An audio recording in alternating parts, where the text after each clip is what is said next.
Today we are here again with Lana from Toxic Ties. She has a blog that teaches how to learn and heal from toxic relationships. She provides lessons of growth and self-empowerment through her work. She is not a psychologist. She is not a counselor. She just has this depth of experience that I so appreciate. And so we are going to talk about toxic grandparents. We're going to talk about how to handle it, how to recognize when someone who is in your child's life might be damaging the relationship or not contributing as they can. Maybe they're not listening. She provides tools on that. So this is what this conversation was about, and I cannot wait to get started. Thank you for showing up today. Thank you for having me. I'm so excited to do this second show.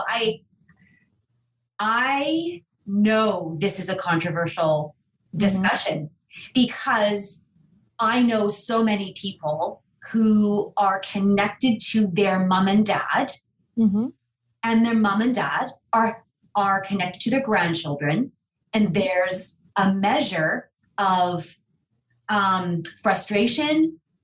There's maybe some inability to listen, to hear. There might be grandparents that come at a parenting style the way they parented their child, and they're not really ready for the new way of doing things that their child has embraced with this now grandchild. And so I know this is controversial. I know people cannot really wrap their minds around this. But here's the thing, Lana. We have to talk about it because it is absolutely real. Absolutely. When I first started researching and writing on this topic, I didn't know how common this issue was. I was just coming from my own personal experience, and I just put it out there. And I was absolutely amazed at the number of people who responded. I mean, I'm talking literally thousands of comments saying, you know, I'm going through the same thing, or I'm experiencing this issue, or I am so conflicted, because that's the biggest thing. People will feel absolutely tormented and conflicted between a desire to protect their children from what they feel intuitively to be harmed from the grandparent, and also a sense of loyalty either to that grandparent, to their mom or dad, or an in-law, or some kind of family loyalty, because they understand that it's going to have some repercussions on the entire family, which is usually the case.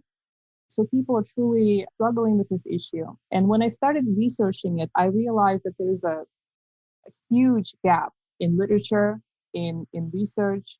You know, if you go and look, you'll find about 1 million books on narcissistic parents, on, you know, abusive fathers, on controlling mothers, and so forth. But you will not find a single book on a toxic or abusive or narcissistic grandparent.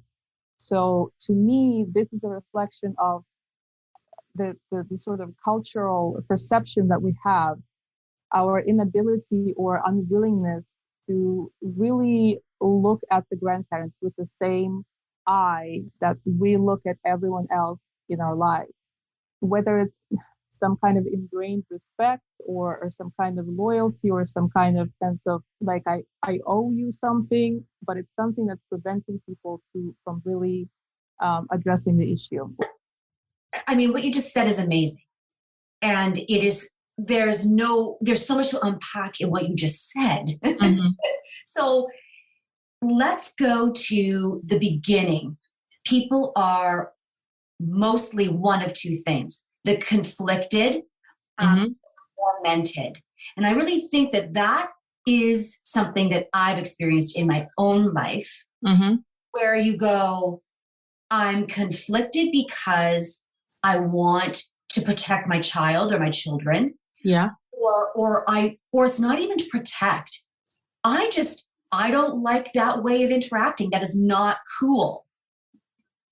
Then there's the torment, like you speak of, which is that loyalty, and what are we going to do? How can we bring this to light and still be a family? Because everybody's going to freak out, and someone's going to call me, and someone's going to say this, and then Right.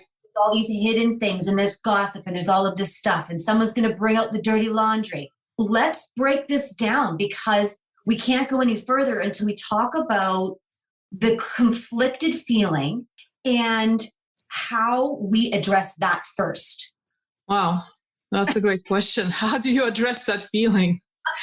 I guess you have to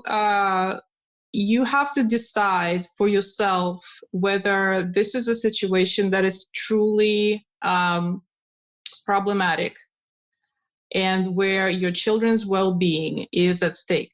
This is a very subjective area. Obviously, there's a lot of behaviors that we as parents may not like or approve of.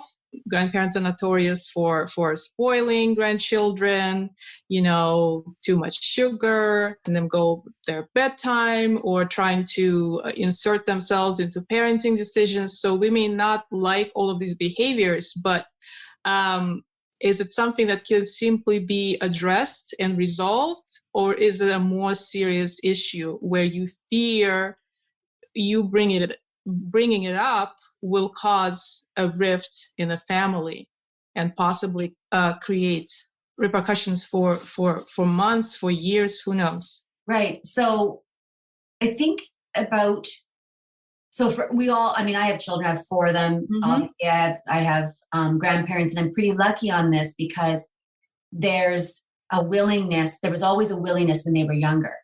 But is it good enough for the parent to do what I did with my partner and I? We would say, look, bedtime is this time.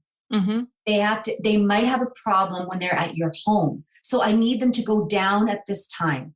I need you to lay with them. You can't wrestle. You can't be crazy. Just quietly reading a book.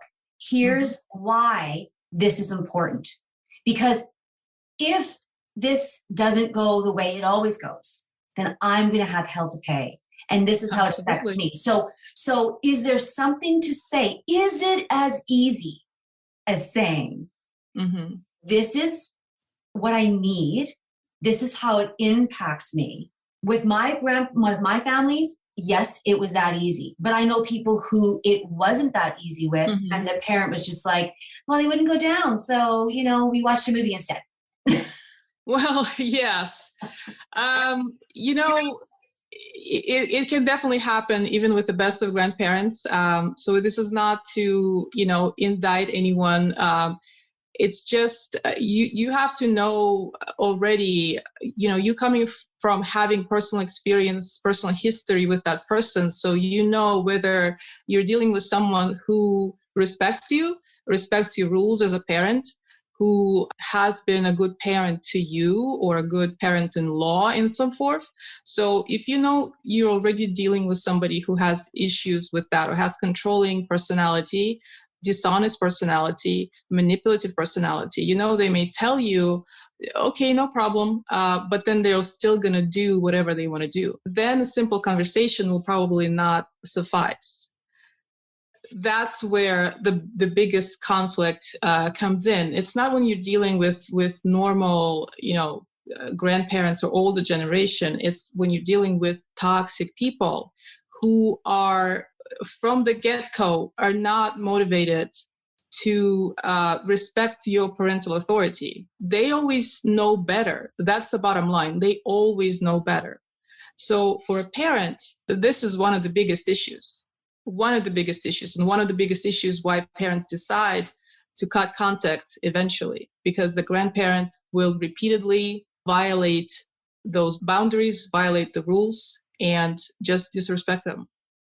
How do you engage in a conversation with someone like that? I don't know whether conversation is truly going to be effective, to be honest. You can always start there. You can attempt it. You can do something called compliment sandwich. When you start with something positive, then put your request in the middle and end with something positive. So that is designed to reduce any kind of defensiveness that a grandparent might have.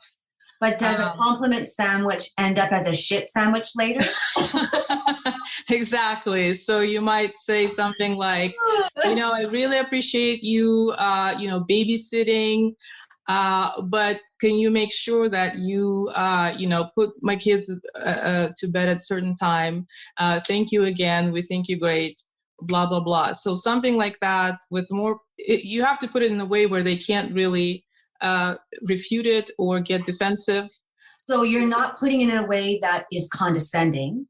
Not condescending, not confrontational. Just try to be as non-confrontational, sensitive as possible, and see if that works. You could say something like, we really needed this. Thank you so much. This is just so important. But thank you so much. We appreciate you babysitting so much. The kid loves you. We love it.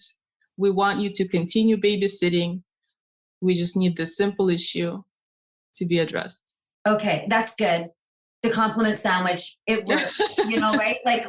Right? We have to acknowledge that. I don't know if there's other things there. I mean, I'm sure we'll uncover them, but let's move. It's something, it's not always easy because you're dealing with your parents or in-law who you already have some kind of personal history with. Yeah. That's usually problematic. So when you see them doing something with your children that you don't approve of, you easily get triggered like that. Yeah. So you may overreact to some situations. And when you talk to them, you might be a little bit more abrasive than you need to be or mean to be, because you're essentially responding from your history and from your emotion.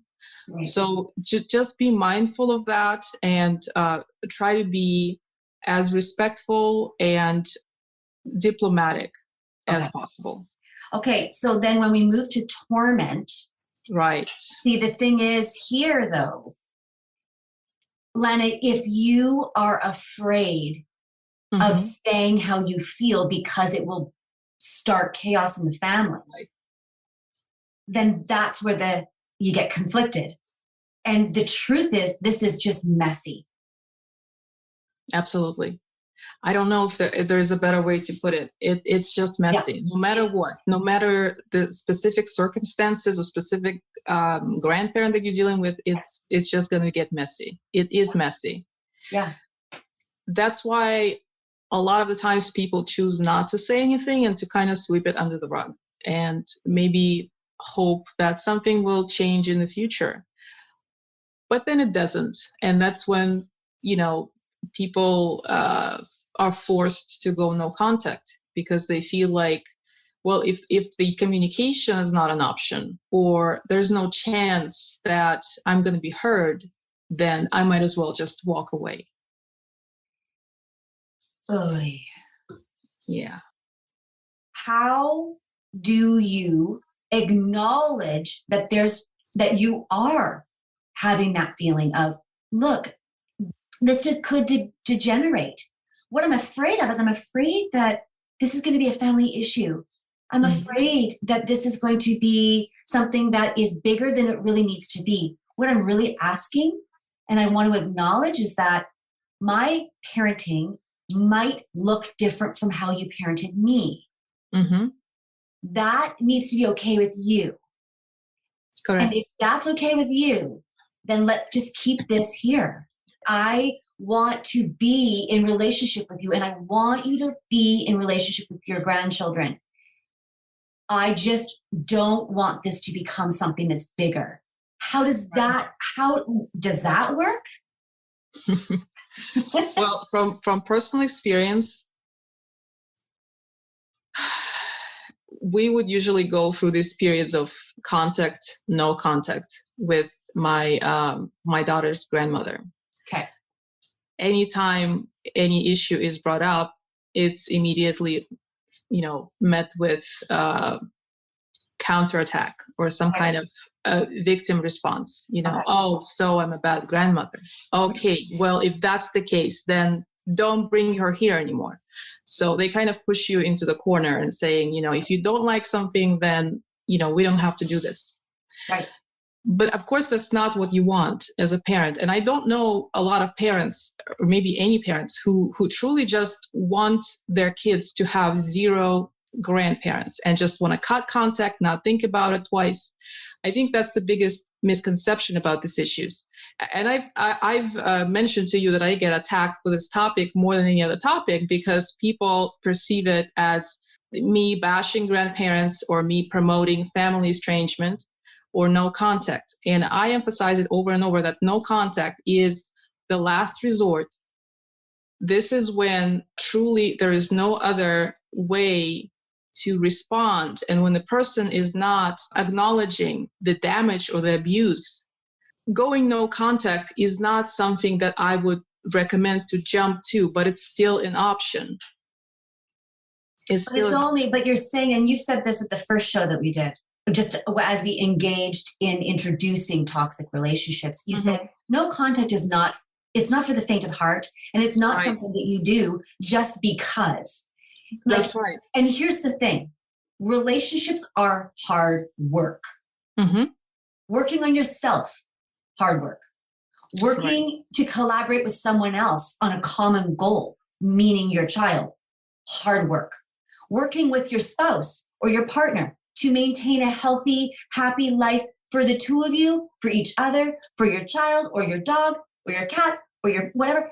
It's hard. So it's it takes a lot of work. It is not just this one-sided thing where I think when you're talking about non-contact, and you've said this before, it's an onus on you to take responsibility and look at yourself and go, where am I abandoning my belief? Where is that person, is their action creating me to move out of congruence and into a place where I abandon the truth of what I know to be true? Because if that's the case, I better get back into congruency. It is also their responsibility to take to heart how the conversation is going. So in the case of your daughter's grandmother, is it possible for her to learn or to relearn? This is actually not a healthy way. That Lana's trying to say, I'm going to introspect myself. You can't have contact because you're not listening, but would you just look at your life and see how you could do something better? This may sound logical and sensical, but when you're facing someone with a completely different mentality, somebody who thinks that they know everything that they need to know, and they don't need anybody telling them anything. They're not really hearing anything you're saying. They're hearing, but they're kind of thinking, I think I know better. Yeah. So this is where the torment comes in, because you can't truly force the person to change or to act differently. But your kids are kind of caught in the middle. If it wasn't for the kids, you would probably just walk away, or just maybe not permanently, but stayed away for the most part. But here you have these little people who, oftentimes love the grandparents. That's the thing about kids. They love the grandparents. The grandparent can be the worst person in the world. They can be Hitler, but they will still love them. They see the light in their soul and in their eyes until a certain age, I found. Like there's an age that happens where they go, hold on. Well, I didn't get there yet, but I can see that happening, because when the child is little, there is this kind of idealistic period on their part and on the grandparents' part, because the child can't see any faults in the grandparents and vice versa. The more the child grows up, and I found it especially true with narcissistic grandparents, the more the child becomes their own self and starts developing their personality and their likes and dislikes and having their own opinion, the more the grandparent becomes distant if these opinions and beliefs are not in alignment with the grandparent's worldview. So there's a lot of issues that come with a child becoming their own self and not the appendage of the grandparents, the appendage of the grandparents' ego. So how do you talk to your child as they grow older about their own empowerment, their own sense of self, when the grandparent says something and they come back home with it? You have to deal with that. You must be the one to process and filter that through and do all the explaining.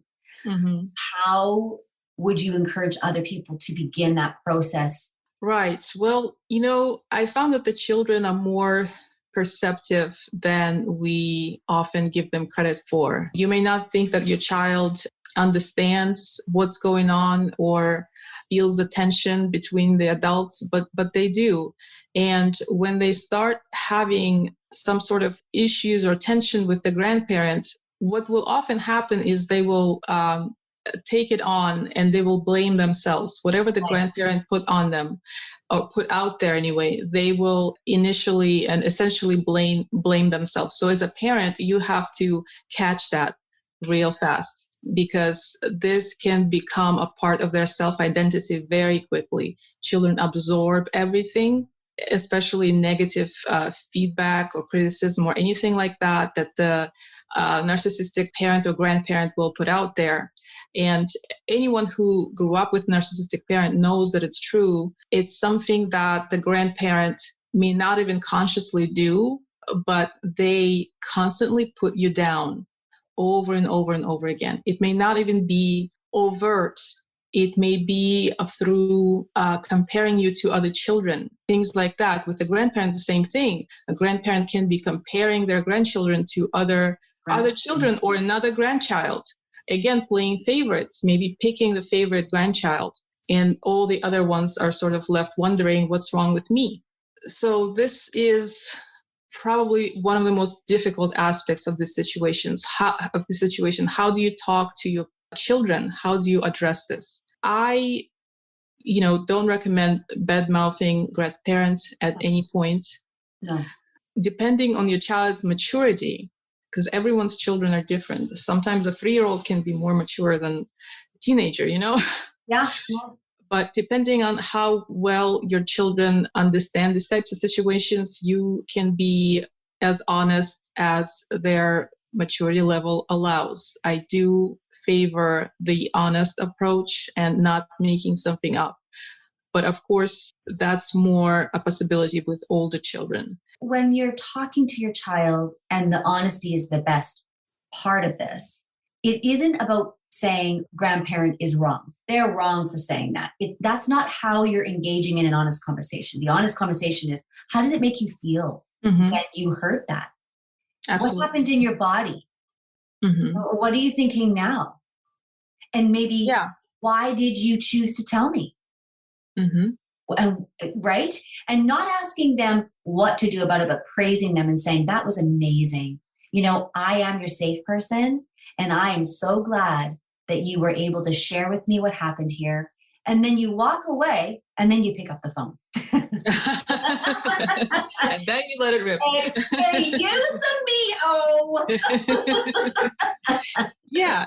I mean, I love it, Lori. I love the way you put it. Help your child not feel like a victim in the situation, but help them feel empowered.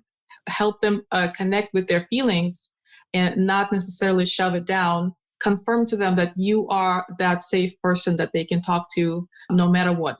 Again, because they're going to feel conflicted too. They're going to have a sense of loyalty to the grandparent and then to you. So they don't want necessarily to cause a conflict.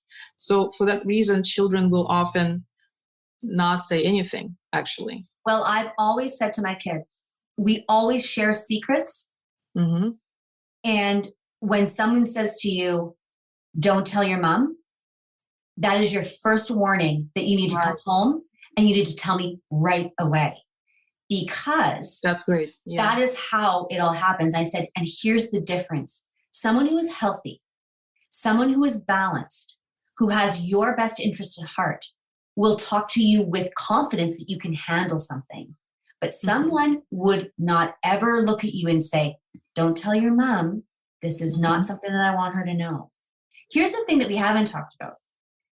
Your parents raised you, and you may have problems with how they raised you. Yeah. Go ahead. No, absolutely. And that's why I said that watching your parents interact with your children can be an extremely triggering experience.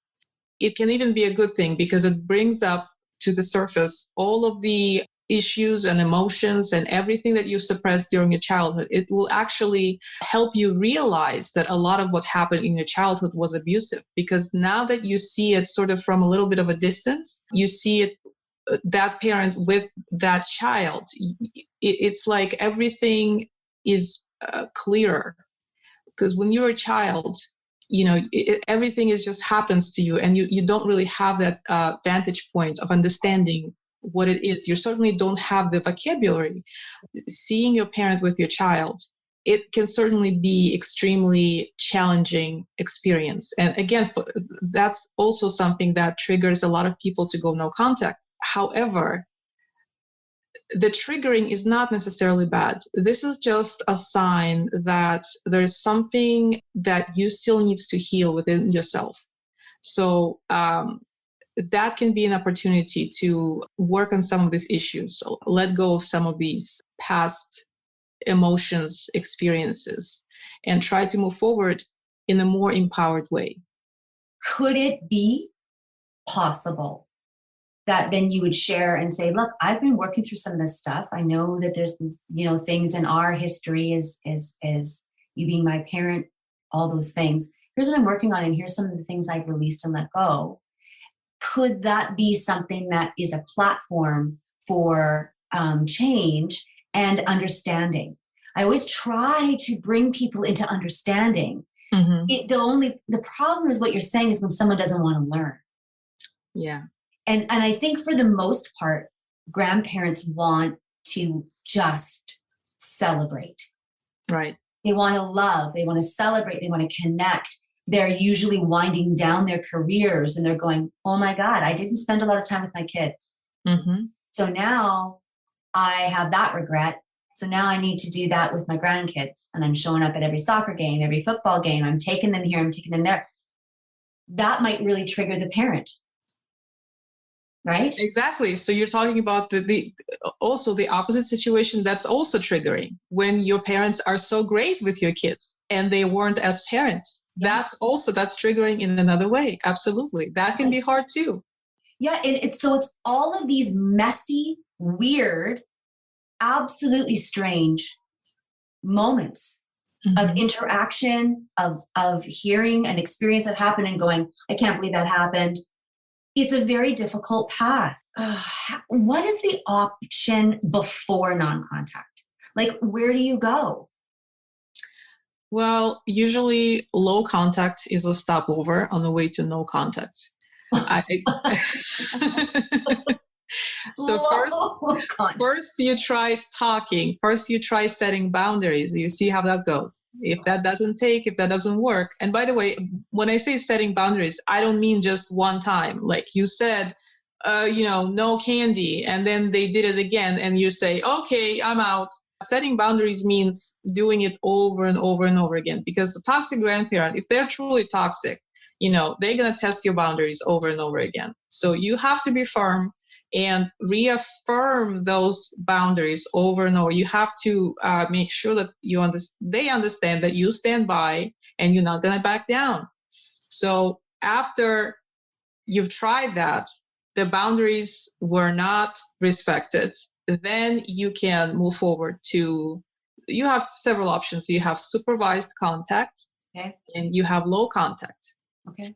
You can also, of course, engage in family therapy. Why it's not on top of my list is because I literally know of very few cases where the grandparent actually agreed to do therapy, right, or admit that there's anything that they have to work on. Another thing that may be an option, and that's in cases where you're seriously thinking about no contact or how to protect your children, you can consult a family law attorney. So that's in cases where you feel like contact with the grandparent is not safe. You would like it to be supervised or low contact or no contact, but the grandparent is demanding time with the grandchildren. Before you get to that, supervised contact can be fine. can be acceptable in cases where the grandchildren are not in constant contact. For example, if the grandparents live far away, that can be fine. Only see grandparents for big holidays, or low contact where you consciously try to limit your kid's contact with the grandparent to a minimum, and then just go from there. Healthy people, healthy relationships have problems still, right? Yeah. It's in my mind, I would identify a toxic grandparent as not willing to learn, not willing to hear, not willing to consider that this is actually not their child. Like there's a possessiveness about the child that is almost abnormal. Right. A healthy grandparent, and again, you can correct me, understands boundaries, understands rules, wants to learn, listens to you, realizes this isn't my kid, but I love this child like I do my daughter, my son, and I'm going to listen because you know what? It's not about me behaving. It's about me living life to my fullest with this family. No, you're absolutely right. Okay. You're absolutely right. This is probably how you would define a toxic grandparent. It's just a sort of it's not a scientific term by any means, and some people are really opposed to the use of the word toxic. But yeah, I was just going to say we're sort of using it as an umbrella term for any kind of individuals who have a tendency to be manipulative, controlling, deceptive. They have difficulty feeling or expressing empathy. They are extremely self-serving. They do not recognize when they've done someone harm, and they cannot redeem their actions either. So usually, when there's an evolution through a normal person's life, there is no evolution through a toxic person's life because they never learn, they never grow. So when you have that person as a grandparent, that's really challenging because they do not recognize that their skills, parenting or grandparenting skills, need any improving. They are already an expert. And whatever you say, you're just being difficult.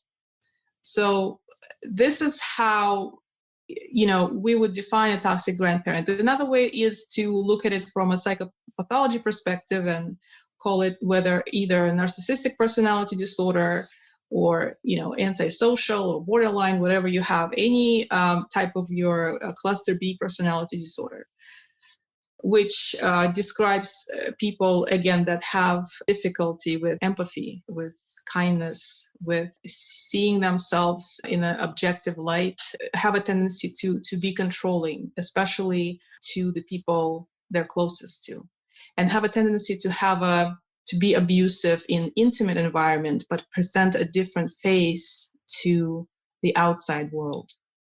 Which would look like what? So internally, it's one, and then the outside world is just, look, I'm the grandparent. Like exactly, I am a grandparent. I am grandma number one. I'm the greatest grandmother in the world. But in intimate situations, being abusive to the grandchild, saying hurtful things. And remember, a grandparent doesn't have to say hurtful things about the child. It can be about the parent. It can even be about other people. When children are in this environment where they hear someone, especially a person close to them, being mean, being disparaging, putting someone down, and this is something that is treated as a normal behavior, that is damage right there. You don't want your child to learn that. No, and they do, and they hear everything. We think they don't. Yeah. Right? And so then we have to unpack that with them. It's that debriefing. Talk to me about betrayal. How do you move your child if you now are moving towards low contact or supervised contact or non-contact? Any of those are really difficult because it's not normal. So there's a loss in that. There's a betrayal in that. How do you walk that through? Well, supervised contact or low contact doesn't have to be super obvious. It's just you taking some steps to limit some contact that's sort of extraneous and not necessary. For example, if the grandparent had, access to the grandchildren on the weekends, and now you're saying, oh, thanks, we actually signed her up for a class or something like that. Okay. So at this point, I wouldn't necessarily involve a child in that, or even a grandparent, and eventually they will, get the message. However, when you're considering no contact, this is something that would have to be addressed. And again, in a way as to help the child understand that this is nothing against the grandparent necessarily, that we still love the grandparents and we wish them well, but there's some issues that they're working on that we have to take a little break from them, or maybe a permanent break. It's a very difficult conversation because sometimes it's going to range for everybody, right? It's going to be different, Lana, for everybody. You're not, what I might say is not what you might say. And like you said, the child's maturity is very different with every child, what they can handle, what they can't handle. What do you say to the parent who absolutely needs the support of the grandparent, who knows they're toxic, is just having such a difficult time, but they actually don't have another option? Oh, God, this is a very, very difficult situation. And I've actually, I receive a lot of messages about this particular situation. Okay. People who come from more traditional cultures that live with their parents or parents-in-law and who or live in their house, rather, they really have no other option but to remain in that person's presence. I tell them that when you have no control of your external environment, you have to turn to your internal environment or state. You have to work on your emotional state and how you respond to whether it's emotional abuse or some other difficult situations they're dealing with. We all have to get out of the victim mentality. We all have to stop feeling like something is being done to us and there's nothing we can do. Because let me tell you something, this is contagious. This is something that our children then reflect and mirror back to us. This is something that they pick up even if you never say anything about your relationship with that person. The last thing you want is for your child to start feeling like a victim. Right. I believe that there's a way to feel empowered, at least to some degree, even in a situation where you feel like you have no power, you have no control, you're at the mercy of this person. Right. There is still integrity that you can have. There is still a peace of mind that's available to you. There is still courage. There is still control over what that grandparent does to your child, because some people feel like there's nothing I can do. She just does this and I can't say anything. Yes, you can. Yes, you can. You are the parent. You are the mother or the father. You just have to start believing that you have that power. Wow.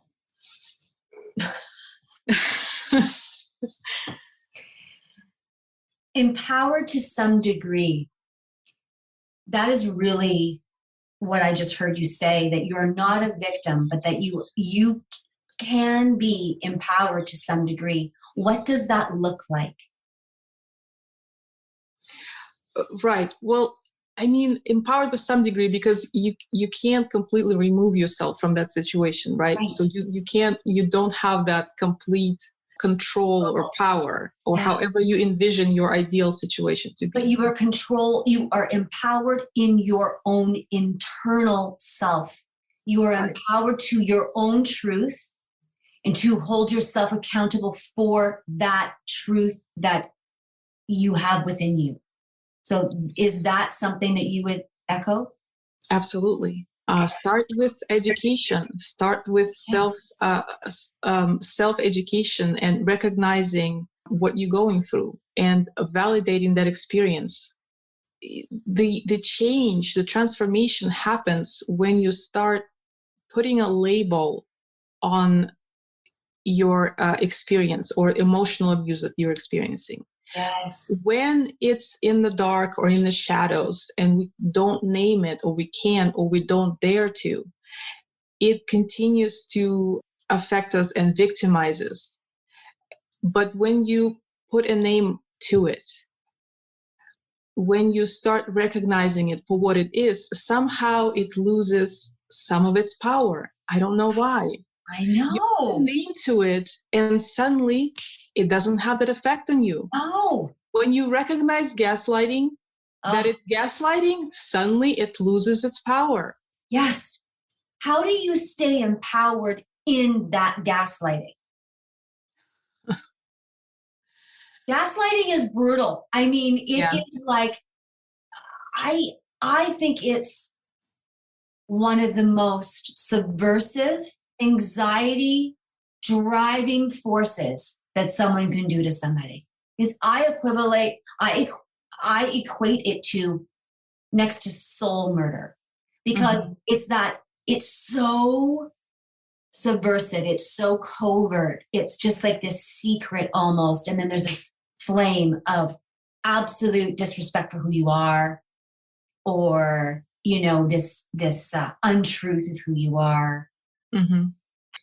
Well, I think with gaslighting in particular, the key is really being committed to your truth, being connected to your truth. Yes.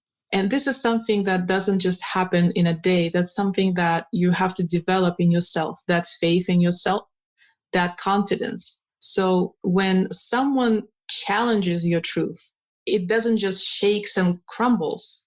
You feel your truth because you can feel it inside. It's something that you trust. It's that feeling. It's your intuition. When you build that connection to your gut, to your intuitive feeling and understanding and your intuitive knowledge, no one can shake you. Right. No one can rattle you or make you feel like, oh, I must be going crazy. It's just impossible. So again, it all starts with you laying that foundation for yourself. Wow. Believing in yourself, having confidence in yourself, giving yourself that love and compassion that you feel you didn't get from your parent. Not seeing yourself as a victim of their parenting, but seeing yourself as having the opportunity to change that, Absolutely. to transform that for your child. Because when you talk about this labeling, this is powerful. Mm-hmm. Because you can label that fear, and you can say, I'm afraid that I'm going to parent the way my parents parented me.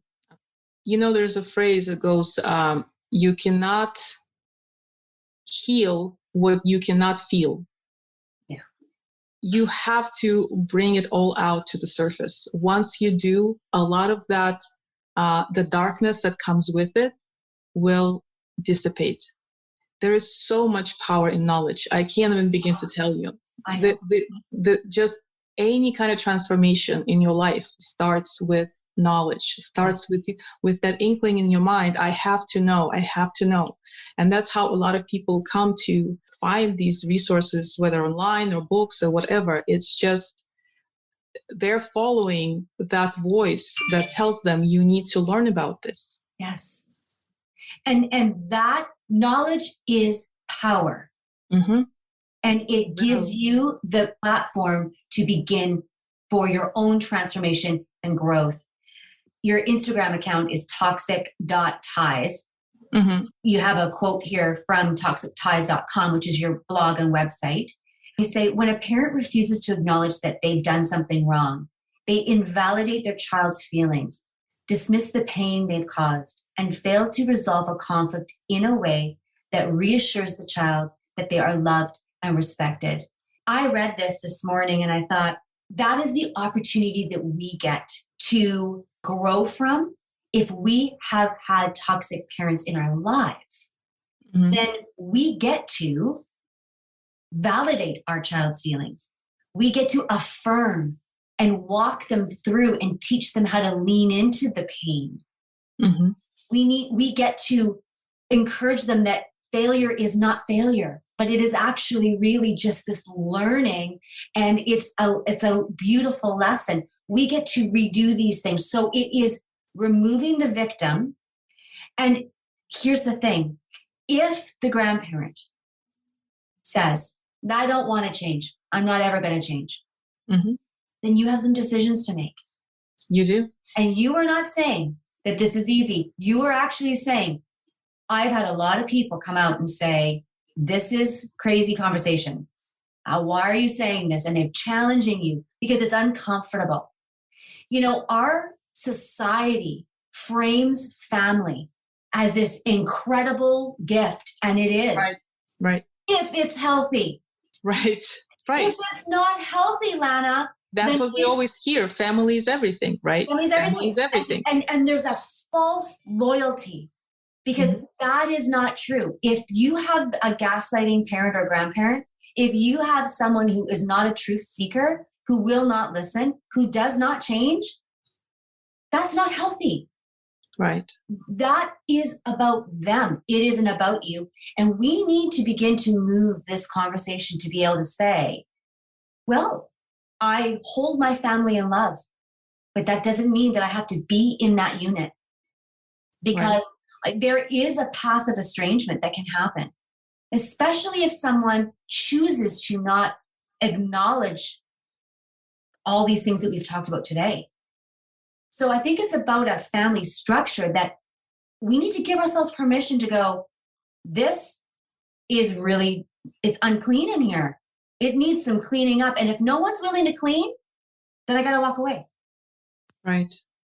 And be ready to deal with the fallout. Absolutely. I've experienced it myself. So have I. Many times. I know what it's like. I know what it's like when family members start calling you, calling your husband, start asking you, why did you do this? You know, she's hurting. You have to come. You have to apologize. You have to resume contact.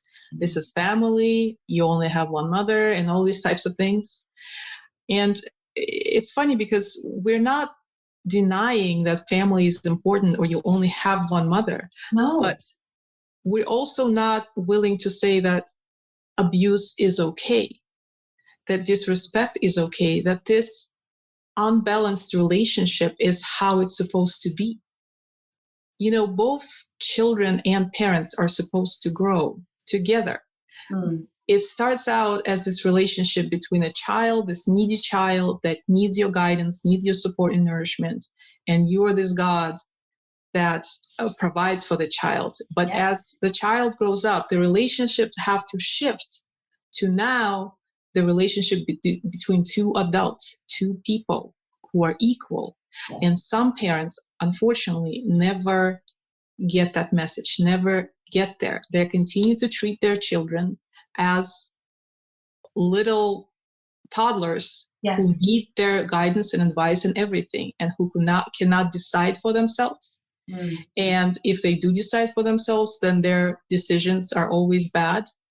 And that's also extended to the grandchildren. Now you cannot be a parent without your parent advising you or guiding you, or constantly, meddling in your decisions, or even bad-mouthing you to your children. That's something that happens too. It happens a lot. You'll be surprised.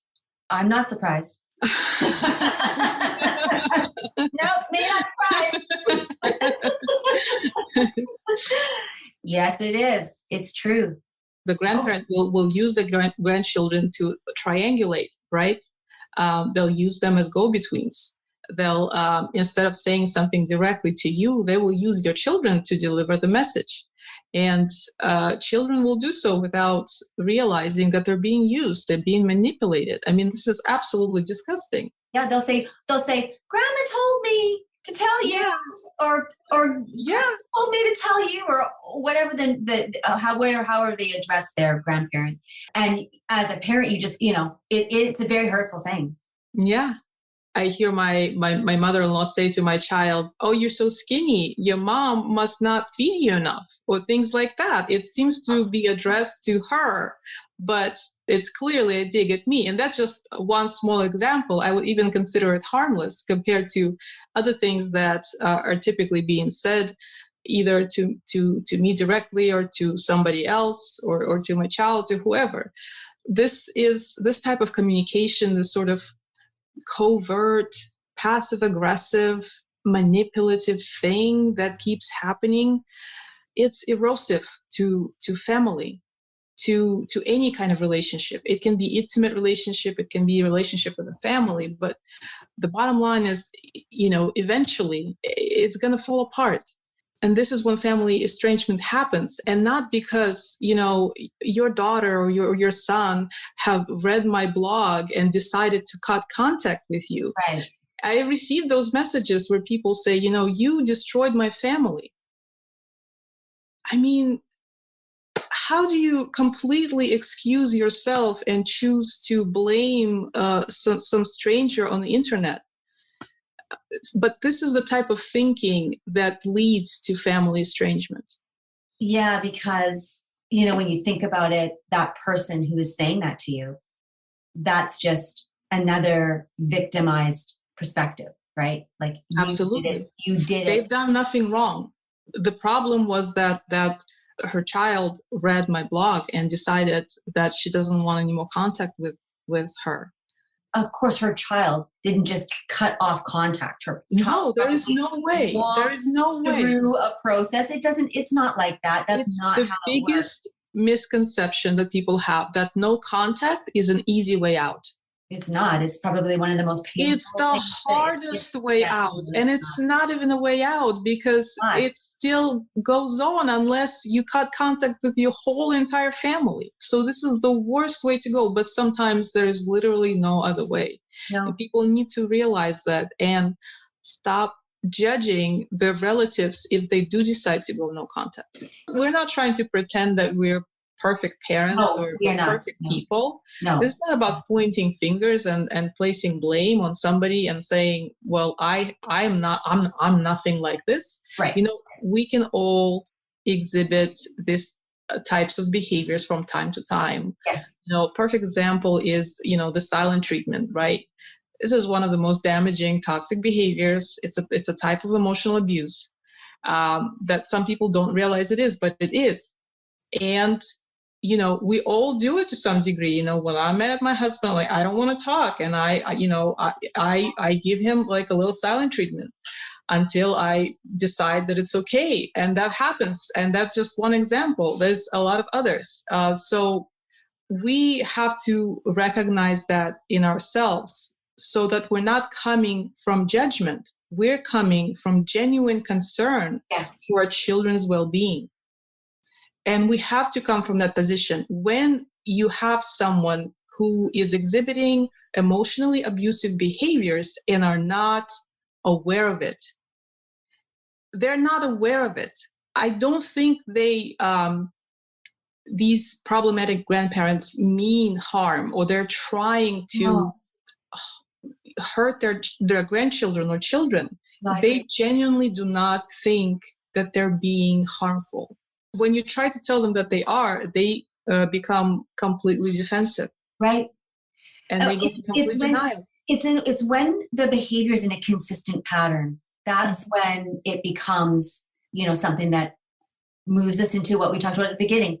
Conflicted, and you're in torment, and you have to choose sweeping under the rug, having the conversation. What would you like to leave our listeners with today about this conversation?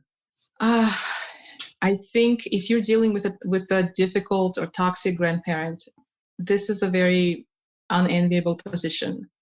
And there's probably no right way to handle it. There is no specific rule or definition that says, well, this is when a grandparent is toxic, or this is when you have to cut contact with them.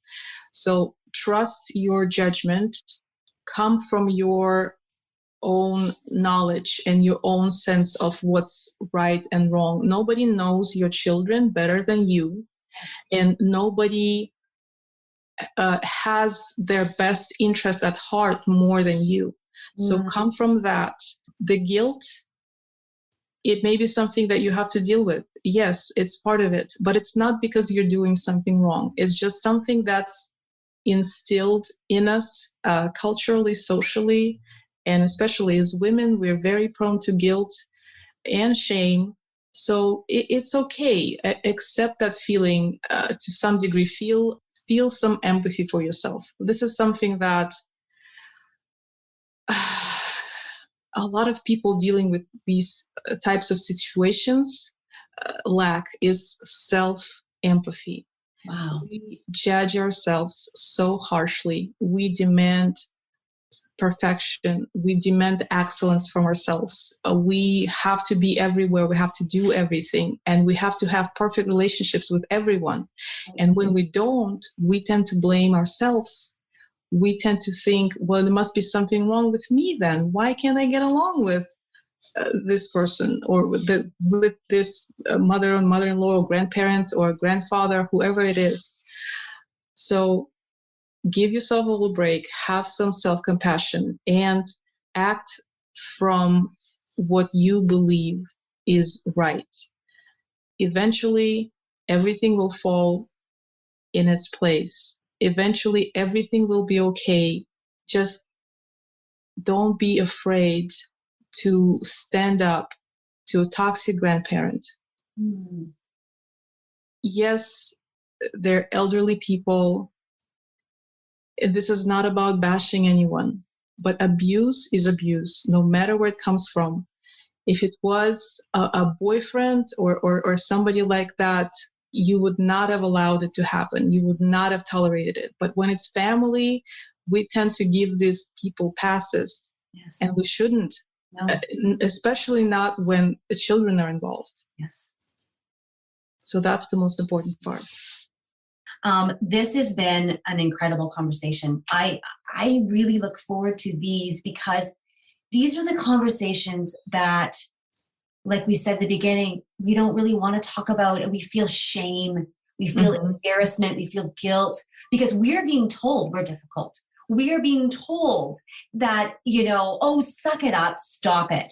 Or you're being told that you should feel shame or you should feel guilty because, I'm your grandparent. I should have respect.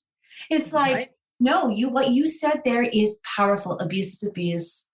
And we must call it for what it is. And we must be kind to ourselves. We must be gentle with ourselves. And I always say it's truth and accountability. That's what it is. Mm-hmm. That's how this life works. Being in truth, first to yourself, and holding yourself accountable, and knowing when you end and someone else begins. That's what's really important here. You're on Instagram at toxic.ties. Your website is www.toxicties.com. Of course, you can reach me at The Lori Clark Show on Instagram and www.loriclark.ca. So thank you for walking us through this. Thank you, Lori. This is great. Thank you so much. It's been a pleasure.